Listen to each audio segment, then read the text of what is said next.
Vajpayee logical classes. दोस्तों, आज हम बीटीसी 4th सेमेस्टर के स्टूडेंट्स के लिए लेकर आए उनका प्रथम प्रश्न पत्र आरंभिक स्तर पर भाषा का पठन लेखन एवं गणितीय क्षमताओं का विकास। दोस्तों, आज हम आपको बताएंगे इस पेपर का डिटेल सोल्यूशन, और ये जो पेपर होगा वो डीएलएड 2017 बैच के प्रशिक्षुओं द्वारा जो नवंबर माह में हुआ था उसका डिटेल सोल्यूशन होगा। तो वीडियो को बहुत ध्यान से देखें और अंत तक देखें। अगर आपको हमारा वीडियो पसंद आता है तो प्लीज चैनल को लाइक सब्सक्राइब करें, वीडियो को लाइक करें और शेयर जरूर करें। तो चलिए स्टार्ट करते हैं आज की क्लास। आज का पहला क्वेश्चन है, निम्नलिखित में स्वर नहीं है। आपका ऑप्शन नंबर ए दे रखा है छोटा, option number B E, option number E ऊ और ऑप्शन नंबर 4 यहाँ। तो आपका इसका जो सही आंसर है ऑप्शन नंबर 4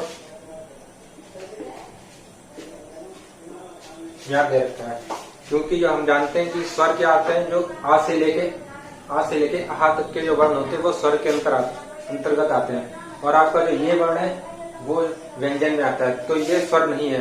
अब हम आपको बताते हैं स्वर क्या आते हैं। स्वर वे वर्ण होते हैं जिनका उच्चारण स्वतंत्रता पूर्वक किया जा सकता है, मतलब वो किसी भी दूसरे वर्ण पर आश्रित नहीं होते हैं। स्वरों का उच्चारण करते समय हवा जो होती है वो आवाज गति से मुख विवर से बाहर आती है, उन्हें स्वर कहते हैं। वर्णमाला में उच्चारण के आधार पर 10 स्वर माने गए हैं। हालांकि स्टार्टिंग में पूरे 13 स्वर हुआ करते थे, लेकिन अंग और आहा को अयोगवाह की स्थिति में ले जाया गया, क्योंकि उनका उच्चारण जो होता है वो व्यंजनों की तरह होता है, और जो उनका वर्ग है वो स्वरों की स्थिति में रखा गया है। तो देखते हैं क्वेश्चन नंबर 2 छा। क्वेश्चन नंबर 2 है, छा वर्ण किन दो वर्णों के मिश्रण से बना है। तो जो हमारा छा वर्ण है,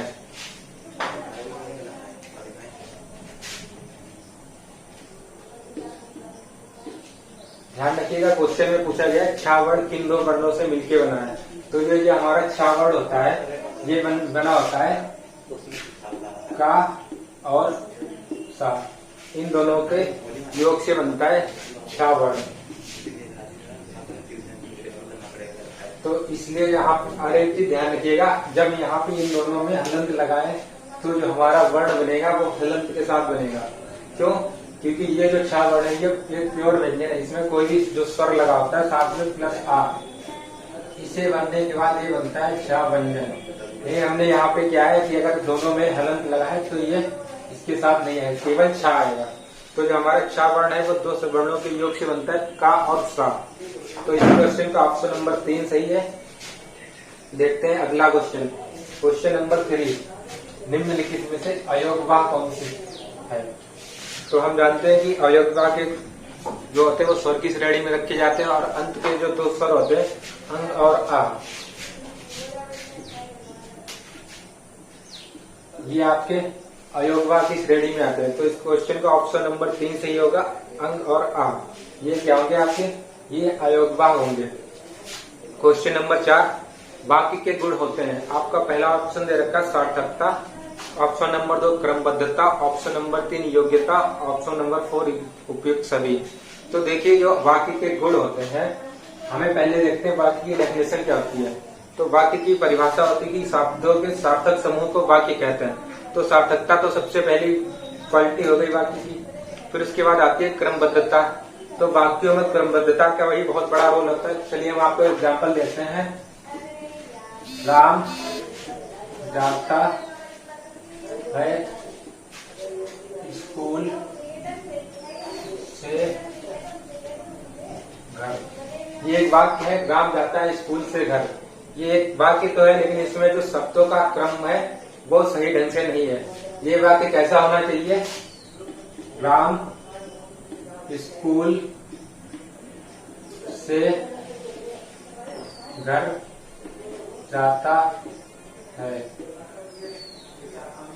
एक जो संपूर्ण वाक्य होता है उसके लिए ये होता है कि वाक्य के अंत में जाके पूर्ण विराम का चिन्ह होना चाहिए। जो ऊपर हमारा वाक्य है वो वाक्य तो है, लेकिन उसमें एक क्रमबद्धता नहीं आती है। तो इसका दूसरा गुण ये भी हो गया कि क्रमबद्धता। तीसरा गुण योग्यता, वाक्य में योग्यता भी होनी चाहिए। तो इस तरीके से आपका ऑप्शन नंबर 4 उपयुक्त सभी इसका राइट आंसर होगा। आपका क्वेश्चन नंबर 5 है, मुझसे बैठा नहीं जाता। ऑप्शन नंबर 5 है मुझसे बैठा ही नहीं जाता। तो ये किस प्रकार का वाक्य हमें ये बताना है ऑप्शन दे रखा है कर्तवाच्य, ऑप्शन नंबर 2 कर्मवाच्य, ऑप्शन नंबर 3 भाववाच्य या ऑप्शन नंबर 4 विधिवाच्य।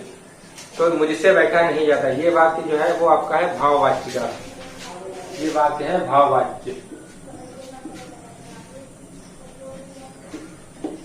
तो इसका राइट आंसर होगा 3। आज हम आपको बता देते हैं कि कर्मवाच्य और कर्तवाच्य और भाववाच्य ये क्या होते हैं। तो जो आपका पहला ऑप्शन है कर्तवाच्य, ऐसे वाक्य जिसमें कर्ता की प्रधानता ज्यादा होती है वो कर्तवाच्य होते हैं। कर्मवाच्य जिसमें कर्म की प्रधानता को ज्यादा दर्शाया जाता है, और भाववाच्य जिस वाक्य से केवल भाव का बोध होता है वो होते हैं आपके भाववाच्य। तो आप इसके बाद है क्वेश्चन नंबर 6। आपका क्वेश्चन नंबर 6 है उच्छिष्ट वर्ण क्या होते हैं। तो जो हमारे उच्छिष्ट वर्ण होते हैं वो वर्णमाला में टा वर्ग के वर्णों से मिलकर बनते हैं। जो टा वर्ण का वर्ण होता है ढक्कन वाला ढा, इसमें नीचे बिंदी और ये ढा, ये जो दो वर्ण होते हैं वो आपके होते हैं उच्छिष्ट वर्ण। इन वर्णों का जो उच्चारण होता है, इनके उच्चारण में जीभ पहले एक बार ऊपर उठकर मूर्धा को स्पर्श करती फिर झटके के साथ नीचे आती, इसलिए इन्हें उच्छिष्ट वर्ण कहा जाता है। अब देखते हैं क्वेश्चन नंबर 7। क्वेश्चन नंबर 7 है कि श्वास के आधार पर व्यंजनों का वर्गीकरण होता है। आपके ऑप्शन दे रखे सघोष एवं अघोष, ऑप्शन नंबर 2 स्वर अनुनासिक एवं अनुस्वार, ऑप्शन नंबर 3 स्पर्श एवं ओष्ठ, ऑप्शन नंबर 4 अल्पप्राण एवं महाप्राण। तो इसका जो आपका सही आंसर है ऑप्शन नंबर 4 अल्पप्राण और महाप्राण। जो श्वास के आधार पर व्यंजनों का वर्गीकरण होता है, प्राणवायु के आधार पर व्यंजनों का वर्गीकरण होता है, उसके हिसाब से आपको ऑप्शन नंबर 4 सही होगा। अल्पप्राण एवं महाप्राण। ठीक है, आप देखते हैं क्वेश्चन नंबर 8। आपका क्वेश्चन नंबर 8 है, इसमें दिया गया कि भाषा के भेद हैं। ऑप्शन नंबर 1 लिखित, ऑप्शन नंबर 2 मौखिक, ऑप्शन नंबर 3 1 + 2 दोनों, ऑप्शन नंबर 4 इनमें से में कोई नहीं। तो जो हमारे भाषा के भेद होते हैं वो लिखित और मौखिक दोनों ही तरीके से होते हैं। देखिए, जब हम अपने विचारों को किसी के सामने लिख के प्रस्तुत करते हैं पत्र के माध्यम से या किसी कहानी के माध्यम से, तो वो भाषा का लिखित रूप होता है। लेकिन जब हम अपने विचारों को अपने मुंह से केवल सीधे मौखिक रूप से प्रस्तुत करते हैं, जैसे मैं इस समय आपके सामने प्रस्तुत कर रहा हूँ, तो ये भाषा का मौखिक माध्यम होता है। तो इसलिए आपको जो भाषा के माध्यम होते हैं, जो भाषा का भेद होता है वो दोनों होते हैं, लिखित और मौखिक। तो इसलिए आपका इसका तीसरा आंसर सही होगा 1 + 2 दोनों। अब इसके बाद है क्वेश्चन नंबर 9। किसी वाक्य की पूर्णता पर विराम चिन्ह लगता है। सब लोग जानते हैं, बहुत ही आसान सा क्वेश्चन है। किसी भी वाक्य की जब कोई भी वाक्य पूरा हो जाता है तो उसके बाद पूर्ण विराम का चिन्ह लगता है, इसलिए इसका ऑप्शन नंबर 2 सही होगा आपका पूर्ण विराम चिन्ह। अब इसके बाद है क्वेश्चन नंबर 10। बिना सोचे समझे अधिक खर्च करने वाले के लिए एक शब्द। तो जो एक शब्द के लिए अनेक शब्द उस कैटेगरी का ये क्वेश्चन है, और जो इसका सही आंसर होगा वो होगा ऑप्शन नंबर 3 अपव्ययी। बिना सोचे समझे अधिक खर्च करने के वाले के लिए एक शब्द, इसका तात्पर्य होता है जो बहुत ही अधिक खर्चा करता है। तो इसका जो ऑप्शन नंबर 3 है वो सही होगा अपव्ययी। अब बात करते हैं क्वेश्चन नंबर 11 की। किसी संख्या, क्वेश्चन नंबर 11 दे रखा है, किसी संख्या के दाहिनी ओर शून्य रखने पर वह संख्या बढ़ जाती है। चलिए आपको हम इसको डिटेल में बता देते हैं। माना कोई संख्या है 5, अब इसमें ये कहा कि संख्या के दाहिने ओर, तो इस संख्या का दाहिना राइट हैंड साइड किया हुआ ये हो गया आपकी लेफ्ट हैंड साइड। अगर हमने इसकी दाहिनी ओर एक 0 बढ़ा दिया तो ये संख्या कितनी हो गई। माना ये हमारी संख्या टोटल है 5, अगर हम इसके अपनी प्रारंभिक संख्या क्या थी हमारी स्टार्टिंग में 5, इससे अगर भाग करेंगे तो आंसर आएगा आपका 10। तो अगर किसी संख्या के दाहिनी ओर हम 0 बढ़ा देते हैं तो वो संख्या का मान कितना बढ़ जाता है 10 गुना। आपका इसका पहला आंसर सही होगा ऑप्शन नंबर 1 10 गुना। अब बात करते हैं क्वेश्चन नंबर 12। 3 अंकों की सबसे बड़ी संख्या। बहुत ही आसान क्वेश्चन है, फिलहाल जो लोग मैथ नहीं जानते उनके लिए हम बता देते हैं आपको कि 3 अंकों की जो सबसे बड़ी संख्या होगी क्या होगी। देखिए, जो आपके अंक शुरू होते हैं वो कहाँ से स्टार्ट होते हैं, 0 से लेके 1 2 डॉट डॉट, सबसे बड़ा अंक होता है 3।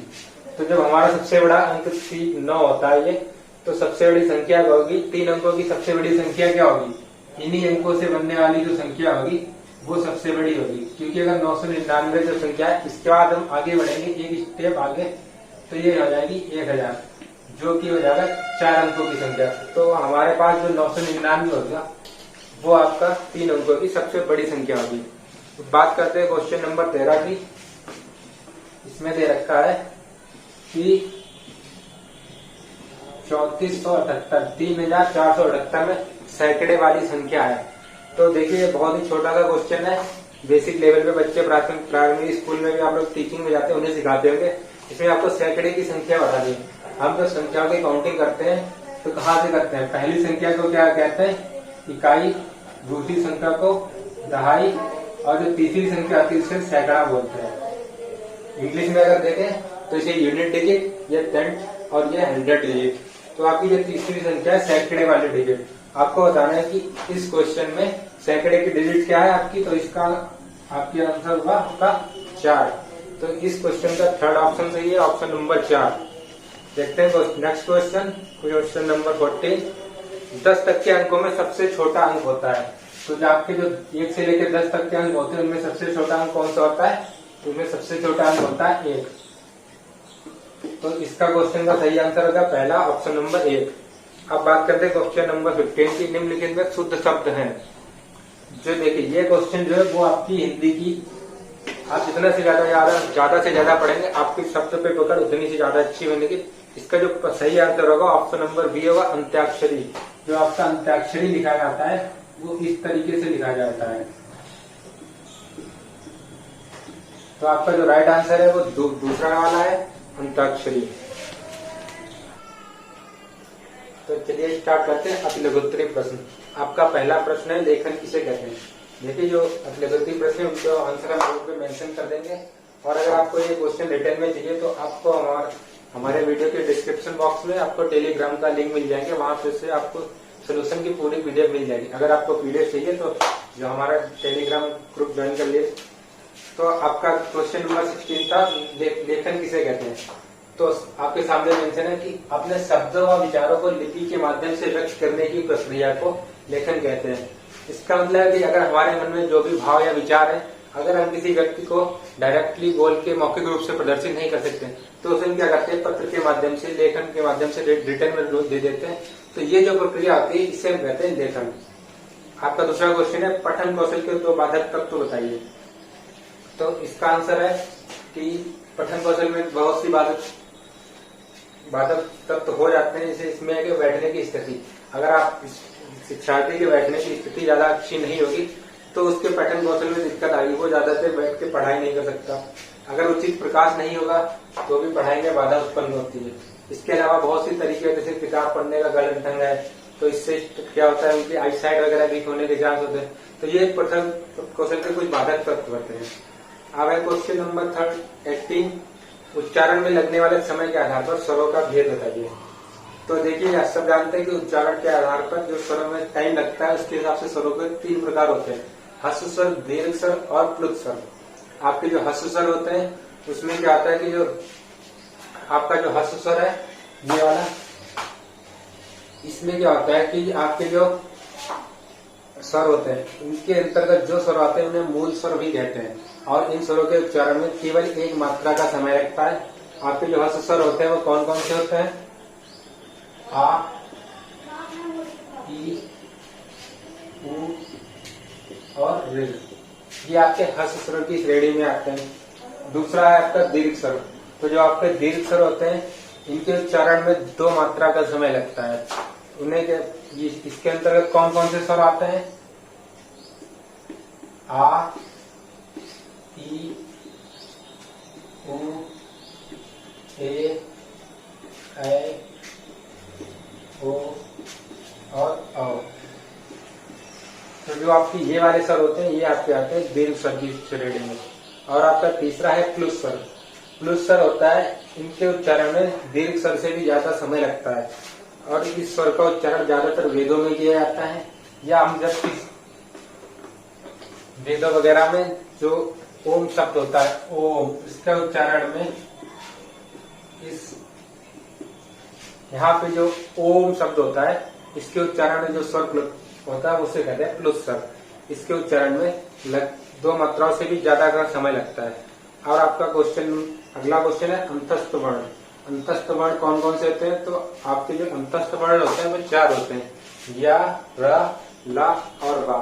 अंतस्थ वर्ण इन्हें क्यों कहते हैं? क्योंकि इनकी जो उत्पत्ति होती है, इनका जो उच्चारण होता है वो अंतःकरण से उच्चारित होते हैं, मतलब मुख विवर के अंदर से, तो इसलिए इन्हें अंतस्थ वर्ण कहा जाता है। आगे देखते हैं क्वेश्चन नंबर 30। समानार्थी शब्द किसे कहते हैं? तो समानार्थी शब्द किसे कहते हैं? जिन शब्दों के अर्थ समान होते हैं उन्हें समानार्थी शब्द कहते हैं। इन्हें हम पर्यायवाची शब्द भी कह सकते हैं, लेकिन इसमें एक चीज ध्यान रखने वाली ये होती है कि 2 शब्दों का अर्थ समान होता है, लेकिन उनका उपयोग भिन्न भिन्न हो सकता है। ये कोई जरूरी नहीं कि अगर उनका अर्थ समान है तो उनका उपयोग भी एक जैसे साथ कर सकते हैं। इसके बाद अगला क्वेश्चन है अर्धविराम चिन्ह को परिभाषित कीजिए। तो जो अर्धविराम चिन्ह होता है इसका पहली बात तो ये चिन्ह, उसका निशान होता है ये जो आपका होता है ये होता है अर्धविराम। तो जो आपका अर्धविराम चिन्ह होता है इसके लिए जो होता है वाक्य में जब हम अल्पविराम मतलब कि कॉमा, अल्पविराम से थोड़ा अधिक समय तक और पूर्ण विराम से थोड़ा कम समय तक रुकते हैं, तो वहां उस चिन्ह को कहते हैं अर्धविराम। यहाँ पे थोड़ा कंफ्यूजन रहता है बच्चों को ज्यादातर कि अर्धविराम और अल्पविराम में और पूर्ण विराम। हमारे पास 3 शब्द है, कौन कौन से? अल्पविराम, दूसरा है अर्ध और तीसरा है पूर्ण। तो ये जो आपके चिन्ह होते हैं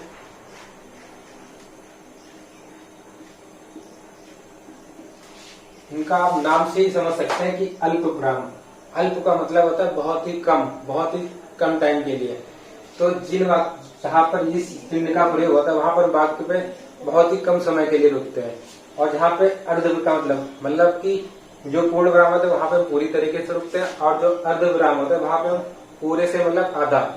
अल्प मतलब बहुत थोड़ा, अर्ध मतलब उससे थोड़ा ज्यादा लेकिन पूरे से कम, और पूर्ण मतलब कम्प्लीटली वाक्य के पूरे होने के बाद जब हम रुकते हैं तो वहां पे पूर्ण विराम का चिन्ह लगता है।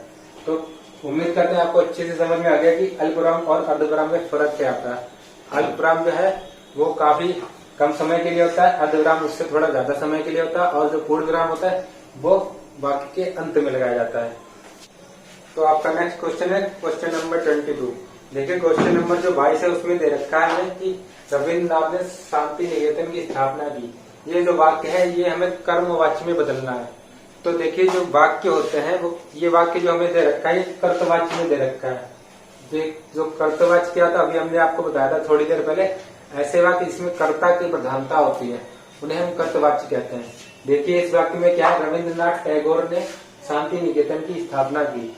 तो इस वाक्य में जो रविन्द्रनाथ टैगोर है ये क्या है, कर्ता। इस वाक्य में इनकी प्रधानता है और इसका कर्म क्या है, ये शांति निकेतन। ये उन्होंने क्या किया, रविन्द्रनाथ टैगोर ने स्थापना की किसकी, शांति निकेतन की। तो जो इस वाक्य का कर्म है वो क्या है, शांति निकेतन। और हमें जो वाक्य है इसको बदलना है कर्मवाच्य में। हालांकि आपको ये चीज पता नहीं होगी, शायद हम बता देते हैं कि वाक्य को कर्तवाच्य से कर्मवाच्य में बदलते क्यों आखिर, ऐसी क्या जरूरत पड़ गई कि वाक्य को हम कर्तवाच्य से कर्मवाच्य में बदले। तो हम बता दें आपको कि जो वाक्य है ये कर्तवाच्य है, इसमें कर्ता की प्रधानता है। अगर हमें वाक्य में कर्म की प्रधानता को प्रदर्शित करना है तो इसके लिए हम इसे कर्मवाच्य में बदलते हैं। तो हमसे कहा गया कि इस वाक्य को कर्मवाच्य में बदलते हैं। इंग्लिश में इसे कहते हैं पैसिव वॉइस, आराम से समझ जाएंगे आप। तो इसे हम जब कर्मवाच्य में बदलेंगे तो क्या करेंगे, कर्म को उठा के सबसे पहले रखेंगे, क्या करेंगे, शांति निकेतन। और कर्मवाच्य में क्या है कि वाक्य का मतलब भी नहीं बदलना चाहिए। तो जो शांति निकेतन की है, अब इसे हम हमने इस वर्ड को पहले कर लिया की स्थापना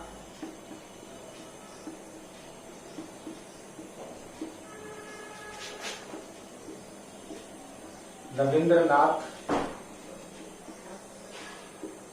द्वारा की गई। तो अब आपका ये वाक्य किसमें हो गया, कर्मवाच्य में। ये क्या है कि रविन्द्रनाथ ने शांति निकेतन की स्थापना की और अब हमने इसके कर्मवाच्य में बदल दिया, तो ये हो गया शांति निकेतन की स्थापना रविन्द्रनाथ द्वारा की गई। तो अब ये हमारा वाक्य कर्मवाच्य में बदल गया। ठीक है, अगर हम इसे इंग्लिश में देखेंगे तो Shanti Niketan was established bye Rabindranath. ठीक है, तो जो पैसिव वॉइस होती है वही हिंदी में होता है आपका कर्मवाची। आप देखते हैं आपका अगला question, question number 23। Question number 23 है कि मूर्धन्य वर्ण क्या होते हैं।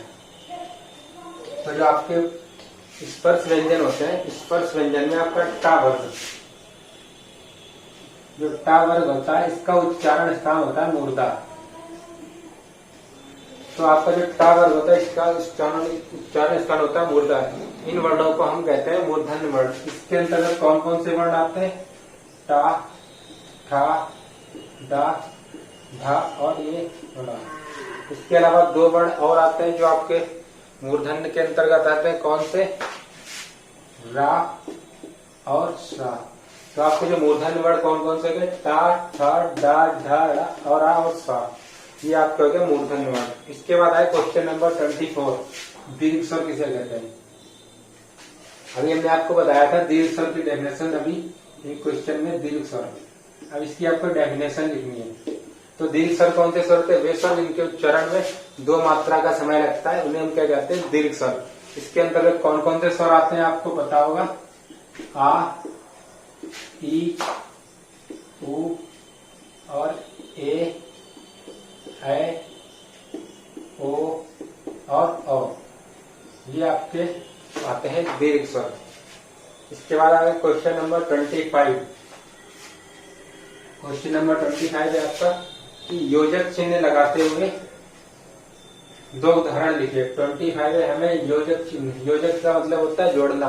तो कोई भी 2 उदाहरण ले लीजिए, जैसे माता पिता, भाई और बहन। तो ये जो चिन्ह लगाता है बीच का, इसे कहते हैं योजक चिन्ह। इसी के एग्जांपल्स देने से हमें कि योजक चिन्ह लगाते हैं 2 उदाहरण दीजिए।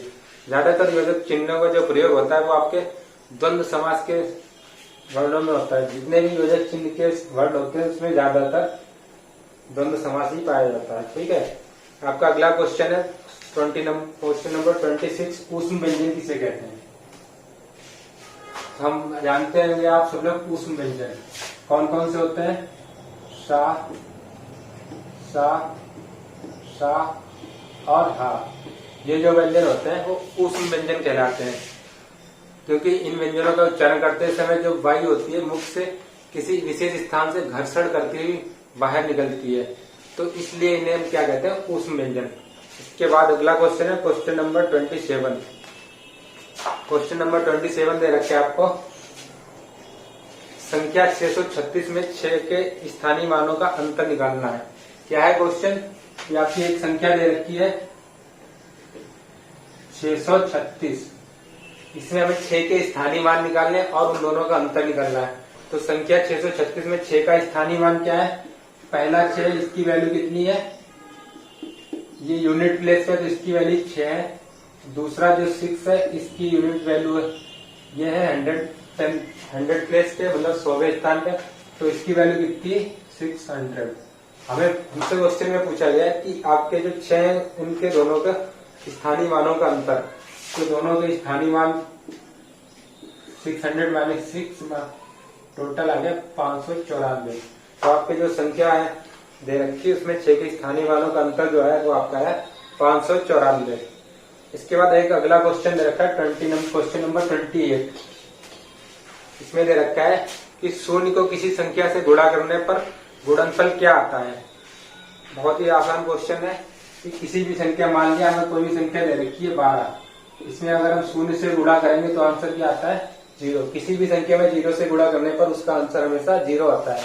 कोई दूसरी संख्या ले लें, 4, उसमें गुणा किया 0, तो इसका आंसर एक लाइन में हो जाएगा। किसी भी संख्या को शून्य से गुणा करने पर गुणनफल हमेशा 0 आता है। ठीक है, इसके बाद है क्वेश्चन नंबर 29। क्वेश्चन नंबर 29 में कहा गया है कि 48 सेब है, इसको 4 बच्चों में बराबर बराबर बांटना है, तो प्रत्येक बच्चों को कितने सेब पड़ेंगे। तो टोटल सेब कितने हैं? 48। इसे बांटने कितने? 4 बच्चों में, तो आंसर कितना आएगा? 12। मतलब जो टोटल 48 सेब है उनको 4 बच्चों में बराबर बांटना है, तो इसका आंसर है 12। ठीक है, क्वेश्चन नंबर के बाद है 30। क्वेश्चन नंबर 30 में हमें दे रखे हैं क्या कि निम्नलिखित को अवरोही क्रम में लिखिए। हमारे पास 6 डिजिट दे रखी है, 6, 3, 8, 5, 9, 7। हमें ये 6 डिजिट दे रखी है और हमको किसमें करना है इसे? अवरोही क्रम में। ठीक है, तो आपको आरोही और अवरोही क्रम समझा देते हैं इस बार में। जैसे मान लीजिएगा कि ये कोई जीना है, तो अगर हम इस पे नीचे से ऊपर की ओर जाएंगे तो होगा आपका आरोही, और जब ऊपर से नीचे आएंगे तो ये आपका हो जाएगा अवरोही। तो इस क्वेश्चन में हमसे पूछा गया कि इस संख्याओं का अवरोही क्रम। अवरोही क्रम मतलब हमें ऊपर से लेके नीचे की संख्या की तरफ बढ़ना है। सबसे पहले हमें सबसे बड़ी संख्या लेनी है, तो इसमें आपकी सबसे बड़ी संख्या क्या है? 9। उसके बाद उससे छोटी संख्या क्या है? 8। उसके बाद 7, फिर 6, फिर 5 और फिर 3। तो ये हो गया आपका इन संख्याओं का अवरोही क्रम। तो यहाँ पर आपके अतिलघुत्तरी क्वेश्चन समाप्त हुए 1 से लेकर 20 तक। अब इसके आगे स्टार्ट होते हैं आपके लघुत्तरी प्रश्न। तो चलिए अब बात करते हैं लघुत्तरी प्रश्न की। आपका पहला क्वेश्चन है, तो लघुत्तरी में क्वेश्चन नंबर 31, आरंभिक भाषा कौशल कौन से होते हैं? तो जो आरंभिक भाषा के जो कौशल होते हैं वो 4 होते हैं। उन्हें क्या कहते हैं? सुगोपली, सुनना, बोलना, पढ़ना और लिखना। तो ये आपके होते हैं भाषा के कौशल, आरंभिक भाषा के कौशल। किसी भी भाषा के लिए सबसे पहले क्या जरूरी होता है? उसे सुनना। जब हम उसे अच्छे से ढंग से सुन सकते हैं तो उसके बाद हम उसे अच्छे से बोलना शुरू करते हैं, और फिर जब उसे अच्छे से बोलना शुरू कर देते हैं उसके बाद उसे पढ़ना और लिखना धीरे धीरे सीख जाते हैं। तो ठीक है, आपका ये क्वेश्चन हो गया। क्वेश्चन नंबर दूसरा 32 है, देवनागरी लिपि की विशेषताएं क्या है? तो जो हमारी हिंदी देवनागरी लिपि में लिखी जाती है इसकी कुछ खास विशेषताएं हैं। जैसे देवनागरी जो लिपि होती है वो पूर्णतया वैज्ञानिक होती है। उसकी एक और विशेषता होती है कि इसमें ध्वनि का और वर्णों का सामंजस्य बिल्कुल उत्कृष्ट होता है। मतलब इस लिपि में जो चीजें हम बोलते हैं वही चीजें हम लिखते हैं, जो चीजें हम लिखते हैं वही चीजें हम बोलते हैं। मतलब इनके प्रोनाउंसिएशन में कोई गड़बड़ी नहीं होती है। इसकी एक और होती है कि इसमें जो भी ध्वनि होते हैं, संकेत होते हैं, उनका जो होता है हर वर्ड के लिए एक ध्वनि होती है। जैसे कभी आपने देखा हो इंग्लिश में क्या होता है? PUT और BUT। यहाँ पे यू के लिए क्या पढ़ते हैं? आ, उ, और यहाँ पे यू के लिए क्या पढ़ते हैं? आ। तो इंग्लिश में क्या होता है? एक ही वर्ड के लिए दो प्रोनाउंसिएशन होते हैं। PUT पुट होता है, लेकिन BUT बट होता है। लेकिन हमारी हिंदी में ऐसा कुछ नहीं होता है। हर वर्ड के लिए उसका एक पर्टिकुलर अलग ही प्रोनाउंसिएशन होता है। इसके अलावा 1-2 वर्ड और देख ले, जैसे QEEN queen, second CAT cat. तो ये 2 वर्ड है। एक और है KNIFE नाइफ। तो इन चीजों में क्या होता है? ये आपकी ये 2 वर्ड है, पहले क्वीन और कैट, दोनों में फर्स्ट पहला वर्ड अलग अलग है, लेकिन दोनों में क्या है? अगर हिंदी में देखा जाए तो दोनों का प्रोनाउंसिएशन का है। तो हमारी हिंदी भाषा में ऐसा कुछ नहीं होता। जिस वर्ड के लिए एक वर्ड पर्टिकुलर होता है उसका ध्वनि और वर्ण आपस में मैच करते हैं। तो अब बात करते हैं क्वेश्चन नंबर 33 की, घोष एवं अघोष ध्वनियों में अंतर स्पष्ट कीजिए। तो जो घोष होते हैं इन्हें हम सघोष भी कहते हैं और अघोष। तो जो हमारी अघोष ध्वनि आती है, जो अघोष ध्वनियां होती हैं, हमारे वर्णों के जो स्पर्श वर्ण होते हैं उनके जो पहले और दूसरे वर्ण होते हैं, जो 4-5 वर्ण होते हैं उनके पहले और दूसरे जो वर्ण होते हैं, कावल, चावल, टावल, तावल और पावल, इन 5 वर्णों के जो पहले और दूसरे वर्ण होते हैं वो आपके होते हैं सघोष वर्ण। जब सघोष वर्णों का उच्चारण किया जाता है तो इनके उच्चारण में स्वर तंत्र में कंपन नहीं होता है। और जब इसके बाद हम बात करते हैं सघोष वर्ण की, तो इन वर्णों के जो पहले दूसरे, जैसे इसका पहला और दूसरा वर्ण क्या हुआ आपका? का, खा, ये पहला हो गया, बाकी के आगे के 3 ये हो गए। तो आपके जो पहले दूसरे होंगे ये हो गए आपके अघोष, और आपके लास्ट के 3 होते हैं ये होते हैं सघोष। तो वर्णों के जो तीसरे, चौथे और 5वें वर्ण होते हैं इन वर्गों के, वो होते हैं आपके सघोष वर्ण, और उनका जो उच्चारण किया जाता है तो उच्चारण स्वर तंत्र में कंपन उत्पन्न होता है। ठीक है। अब इसके बाद क्वेश्चन नंबर है 34, शुद्ध उच्चारण अभ्यास है कक्षा शिक्षण में प्रयोग किए जाने वाले प्रयोग बताइए। ठीक है। तो कक्षा शिक्षण के लिए शुद्ध उच्चारण के लिए हम क्या कर सकते हैं? देखिए, अगर आपकी क्लास में कोई भी बच्चा है, अगर उसका प्रोनाउंसिएशन ठीक नहीं तो हम क्या कर सकते हैं, बच्चे को शुद्ध उच्चारण का अभ्यास कराएंगे। ठीक है, अगर बच्चा किसी भी वर्ड का सही से प्रोनाउंसिएशन नहीं कर पा रहा है तो क्या कर सकते हैं, उसके लिए हम उससे कहेंगे कोई भी बड़ी वर्ड है, कोई बड़ा टफ वर्ड है तो उसका उच्चारण नहीं कर सकता तो उसे हम क्या करेंगे, खंडों में विभक्त कर सकते हैं, छोटे छोटे पोर्शन करके कहेंगे इससे ऐसे इनका प्रोनाउंसिएशन करो जिससे वो सीख सकता है। आप उनसे क्या कर सकते हैं कि एक टेप रिकॉर्डर वगैरह दे दिए, टेप रिकॉर्डर में जो शुद्ध उच्चारण है उन्हें रिकॉर्ड करके दे दिए अच्छी क्वालिटी के, और उनका प्रोनाउंसिएशन कराने के लिए बच्चे से कह सकते हैं। तो ये जो तरीके हैं इनके थ्रू हम मतलब क्या कर सकते हैं, बच्चों के उच्चारण में शुद्धता ला सकते हैं। अब नेक्स्ट क्वेश्चन है क्वेश्चन नंबर 35। छात्रों को वर्तनी संबंधित त्रुटियां के निवारण के उपाय बताइए। तो छात्र होता है उसके वर्तनी संबंधी जो भी त्रुटियां होती है, इससे मान लीजिए अगर कोई भी चीज गलत लिख रहा है तो सबसे बड़ी इसके लिए एक ही तरीका होता है कि हम उन्हें अभ्यास करने के लिए, कोई भी वर्ड अगर गलत लिख रहा है तो उसे हम बार बार अभ्यास करवाएंगे बच्चे को, इससे उसकी वर्तनी संबंधित त्रुटि सही हो जाए। बच्चे जब गलतियां करें तो उनकी गलतियों को अलग से थोड़ा हाईलाइट ना करके उन्हें तुरंत ही समझाने की कोशिश करें कि हाँ ये चीज गलत हो गई बेटा, ये सही कर लो। आप उन्हें अच्छी बुक्स और राइटर की बुक्स पढ़ने के लिए गए जिससे वो अच्छी किताबें पढ़ेंगे जिनकी वर्तनी सही होगी, तो उनको देख के लिखने की क्षमता का विकास होता है। किसी वर्ड को लिखते समय उनके माइंड में इमेज जाएगी कि हाँ ये चीज ऐसे लिखी जाती है, तो इससे इनकी वर्तनी संबंधित त्रुटियां सही की जा सकती हैं। इसके बाद है क्वेश्चन नंबर 36। श्रुतिलेख तथा अनुलेख में अंतर स्पष्ट कीजिए। तो जो आपका श्रुतिलेख होता है और जो अनुलेख होता है इनमें थोड़ा सा डिफरेंट होता है। श्रुतिलेख क्या होता है, नॉर्मली क्लास में एक टीचर बोलता है और सारे बच्चे उसे बैठ के लिखते हैं। मतलब टीचर कोई भी वर्ड है या कोई भी वाक्य बोलेगा, बच्चे सुनेंगे फिर उसे अपनी कॉपी पर नोट डाउन करते हैं, तो ये होता है श्रुतिलेख। और अनुलेख का क्या मतलब होता है कि जब कोई भी टीचर बच्चे की कॉपी पे सबसे टॉप पेज पे कोई भी वाक्य लिख दिया, अक्षर लिख दिए मोटे वर्ग में, फिर उनके नीचे खाली जगह पड़ी रहती है, बच्चे उन्हें देख के फिर उन्हें नीचे लिखना शुरू करते हैं, तो ये होता है आपका अनुलेख। तो ये दोनों चीजों में डिफरेंस हो गया। ठीक है, अब बात करते हैं क्वेश्चन नंबर 37 की विस्मयादि बोधक चिन्ह। तो आपको जो विस्मयादि बोधक चिन्ह क्या होते हैं, ऐसे चिन्ह, ऐसे वाक्य जिनमें हर्ष, घृणा, शोक इत्यादि का बोध होता है, ऐसे वाक्यों को कहते हैं हम विस्मयादि बोधक वाक्य। और इनके अंत में जो चिन्ह लगता है उसे कहते हैं विस्मयादि बोधक चिन्ह। इसका एक एग्जाम्पल ले लेते हैं। इसका एग्जाम्पल क्या हो सकता है कि जैसे काश मैं वहां होता, तो ये वाक्य है, इसमें जो अंत में चिन्ह लगा ये होता है विस्मयादि बोधक चिन्ह। और इनका एग्जाम्पल काफी सारे एग्जाम्पल हो सकते हैं कि जैसे हाय राम ये क्या हो गया, ऐसे जो वर्ड होते हैं घृणा, शोक, एकदम से एक्सप्रेशन वाले व्यक्त करने वाले, तो उनमें ये विस्मयादि बोधक चिन्ह का प्रयोग किया जाता है। ठीक है, इसके बाद है क्वेश्चन नंबर 38। संख्या किसे कहते हैं। साहब उदाहरण सही समझिए। तो हम लोग असल जिंदगी में क्या करते हैं, क्या होता है कि संख्या अगर हम मान ले थोड़ी देर के लिए कि क्या है, ये 3 गेंदे हैं। ठीक है, इन्हें क्या कहेंगे, ये मान लो 3 गेंदे, हमने ये कैसे पता चला ये 3, हमने इन्हें काउंट किया 1 2 3, ये 3 गेंदे हैं। अगर हम इनकी बात करें कि ये 3 गेंदे हैं तो ये क्या 3 क्या हो गई, इनकी मात्रा।